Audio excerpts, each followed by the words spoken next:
So earlier today, Speaker of the House Kevin McCarthy announced an impeachment inquiry into President Biden for his involvement in multi-million-dollar influence peddling schemes run by members of his family, as well as his administration's special treatment of the president's family members throughout the government's investigation into such schemes. Now, referring to this process as the logical next step, Speaker McCarthy said the House Oversight, Judiciary, and Ways and Means will carry out the investigation, which opens a path for House investigators to issue subpoenas for the bank records of the president and his family. Joining me now to discuss this is Congressman Greg Steube. He serves on the House Ways and Means Committee and the House Select Subcommittee on the Weaponization of the Federal Government. He has actually introduced articles of impeachment. He represents the 17th Congressional District of Florida. Congressman Steube, welcome back to the program. Hey, Tony. Thanks for having me. So let me get your thoughts on Speaker McCarthy's statement today about the impeachment inquiry process beginning and where you think this will lead and how long it might take. Yeah, I'm very thankful that he moved forward. Obviously, I felt compelled to file the articles of impeachment based on the evidence that I had seen. And now the Speaker of the House has determined that we should open an impeachment inquiry. And what that does is it gives these different committees special powers to be able to subpoena the president's financial records himself and see exactly where that money from these different shell companies were going. And if that money was to him, we know it came to Hunter over $20 million that we know for sure. So it allows us to have further powers. It is the logical next step to move forward. And I hope that these different committees will move in earnest. And the Judiciary Committee under the Constitution is the one tasked with the impeachment process. So it would be my assumption that once all this evidence is collected over the next couple of weeks to a month, that then the Judiciary Committee would move forward with the impeachment proceedings. So you think this will move forward pretty quickly? I hope so. In my opinion, that's why I filed the articles of impeachment. There's plenty of evidence already that there were specific federal laws that were broken during his time as vice president, things that he acted on while his time as president, that I felt the need to file the articles of impeachment. So I think the evidence is already there, but I think to help other members of the conference that may be more modern on their position or may not want to go through this, to be able to get all this information, actually subpoena the information, they're actually going to have the ability to depose the president as well. And so we'll see how the different chairmen move forward. But I definitely think this is a step in the right direction and a step towards impeachment proceedings. Now, I'm not surprised about what I'm going to say here in a moment. But I'm stating it to get your response. The media, the lying legacy media, basically dismissing this, saying there's no evidence. Republicans are doing this. Speaker's making this announcement. There's no evidence. I mean, you've been on the committee. You've sat through the hearings. You've heard the testimony. You've seen some of the documents. Just from my perspective, I've seen enough inconsistencies with what the president has said and what has been revealed that there's a problem here. Yeah, that's why I laid out all the evidence in my articles of impeachment that I filed. So I encourage your viewers to just go to our website, steube.house.gov, and you can get those when we filed them. It lays out all the evidence that supports all the different federal crimes that have been committed. We now have not just the financial records, but you have corroborating witness testimony from Devin Archer, from business associates, Tony Bobulinski. You have all financial records that support what they've said. You have IRS whistleblowers that specifically said that the DOJ and the FBI wasn't allowing them to go after and issue subpoenas with Hunter Biden's name, didn't want to do search warrants at Joe Biden's house, forcing, and in my opinion, obstructing justice and not allowing the administration of justice in those cases. I think we have well enough of facts. And what's fascinating is the Democrats first said that Hunter's laptop was Russian disinformation. You had these intelligence officials that said it's Russian disinformation. You had all this attempt to try to cover up what were facts. And now they're just saying that now the defense is, oh, we don't have any evidence that Joe Biden actually took money. Well, you don't need to have evidence that he himself took money, but I think we're eventually going to get there. His family members took over $20 million for acts or omissions that he specifically did in the color of law. One of the examples was There's an oligarch from Ukraine or from Russia that gives $3 million to Hunter Biden. And soon thereafter, there's a personal private dinner with Hunter Biden and Joe Biden in Washington, D.C. You have all of the things that happened with Burisma and the removal of the prosecutor there in Burisma. And I'm glad that the speaker's moving forward with the inquiry because we'll be able to get to a lot of that information. But just one thing that really just sticks out to me, and it may not be criminal, but it surely shows that the president is not honest, is that he repeatedly said he had no conversations with his son regarding his business deals, no knowledge of that whatsoever. We know that to be a flat-out lie now. That is an absolute flat-out lie to the American people, and he's continued that lie over and over again, that he had no knowledge of his son's business dealings. One of the things that were uncovered was this WhatsApp message on Hunter Biden's cell phone where he says, "Dad's sitting right next to me. Do you want me to put him on the line?" We have Devin Archer's testimony, Tony Bobolinsky's testimony, all these different individuals that said Hunter was in these meetings. There's pictures of those individuals that with Joe Biden, so you know for a fact that he was involved in all of this. And I fervently believe that Hunter was the fall guy for Joe, was doing all the business stuff. Joe Biden was doing all the official stuff, and Hunter was raking in all the money for the family.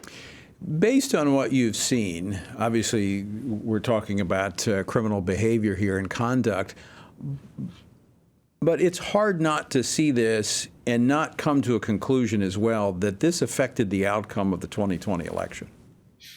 Well, absolutely. When you have mainstream media and the FBI and the DOJ trying to tamp down on the Hunter Biden laptop story, them censoring the New York Post posts on all of this, you had mainstream media's coordination with all of this. And there's been several polls that have been done, even with Democrats, asking Democrats would they have changed their vote if they knew what had happened if they knew that Hunter Biden's laptop story was true, and they said yes. And there's more than enough votes that would have changed just based on that.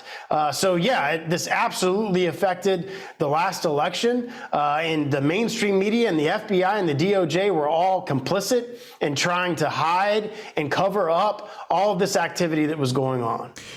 Look, I know you've got a background in law enforcement as I do, and I'm a law and order guy, and I support law enforcement. But when I look at what has happened with the federal government, the FBI, Department of Justice, I'm very concerned, and I want to get your take on this based upon what you've seen has happened.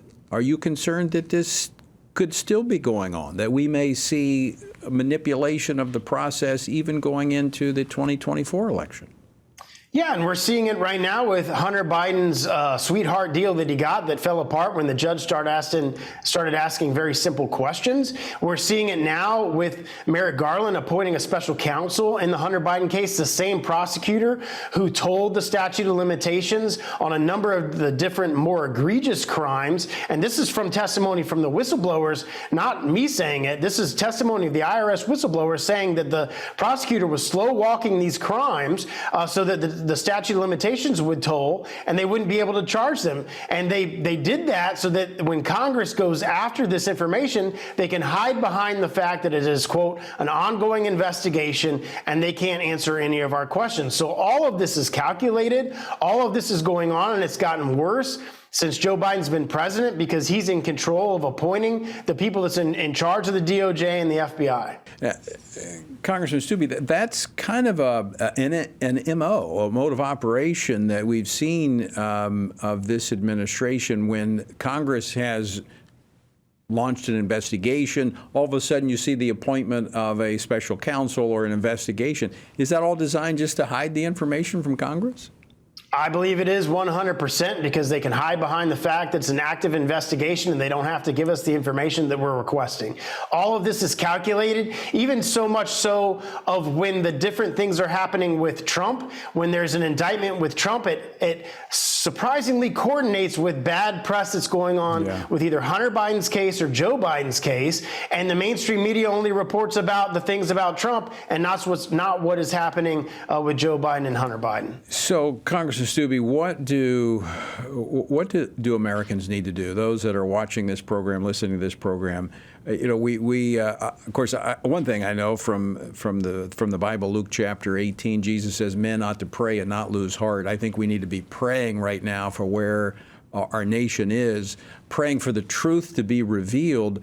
But we also need to roll up our sleeves and go to work. We need to be making phone calls. We need to be bold enough to talk about this with our family and friends and let them know the level of corruption that's out there. Yeah, because the mainstream media is not reporting it. I mean, all of these things are going on, and if you turned on the mainstream media, you're not going to hear a lot about all of the specifics of the crimes that Hunter Biden and Joe Biden have committed. So you're absolutely right. It's inherent on all of us to be able to get that information out, because the mainstream media is not going to put it out. And not to get political, but to obviously support candidates that are going to stand for truth and stand for justice and stand for the ideals and principles that founded America. Give out your website again. I know we've got a link to your Twitter, but I'm going to try to get that document up on TonyPerkins.com. But go ahead and give your website out again where people can look at the articles of impeachment. It's Steube.house.gov, and you can follow us on all the social media platforms at Rep. Greg Steube. All right, and I'm going to try to get, folks, I'm going to try to get that up on the site so you can look at it, because Greg has laid out all of the information there for you to see. And this is the kind of stuff that's good to have conversations with your friends, and not just, I heard this, but you can read it. And when you put it, I mean, Greg, when you file a bill with all of that listed in there, you've got the documentation to back it up.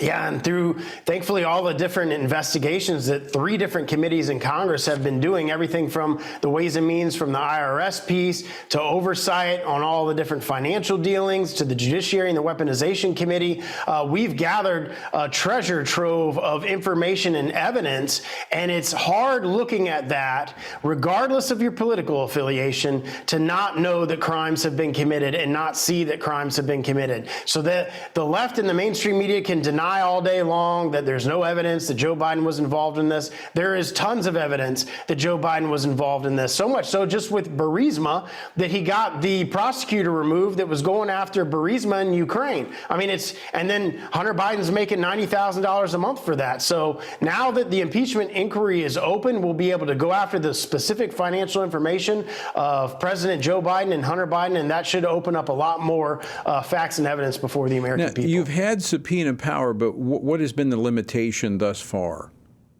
Yeah, apparently we haven't been able to specifically go after the president and specifically subpoena his records because it wasn't an impeachment inquiry. So now by doing that formal impeachment inquiry act that the speaker has now done, it opens up that ability to go after his personal financial information. So what are you hearing from your colleagues regarding this in terms of the inquiry?